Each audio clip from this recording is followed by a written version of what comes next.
தமிழகத்துல போதை கஞ்சா உள்ளிட்ட இதெல்லாம் புழக்கத்தில் அதிகமாக இருக்கு. அதனால ரொம்ப சட்டம் ஒழுங்குலாம் இருக்குன்றது தெரியும். ஏற்கனவே வந்து கஞ்சா 0% தான் இருக்குன்னு சொன்னாரு. இப்போ வந்து நான் அந்த மாதிரி சொல்லல, அதிகமா பயிரிடப்படலாம், அதை வந்து முழுமையா நாங்க வந்து 0% வந்து பயிரிடப்படலைன்ற மாதிரி சொல்றாரு. அந்த விளைவிக்கப்படலாம், அதை நாங்க தடுத்துட்டோன்ற மாதிரி சொல்றாரு.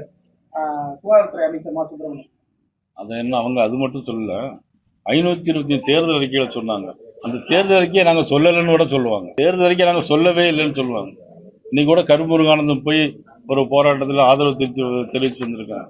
நம்ம இந்த விரிவுரையாளர்களுக்கெல்லாம் கௌரவ விரிவுரையாளர்கள் தமிழ்நாட்டில் 8000 பேர் இருக்காங்க. அவங்களுக்கு 57,000 ரூபாய் அந்த சம்பளத்தை கொடுக்கணும் அப்படின்னு சொல்லி போராடிட்டு இருக்காங்க.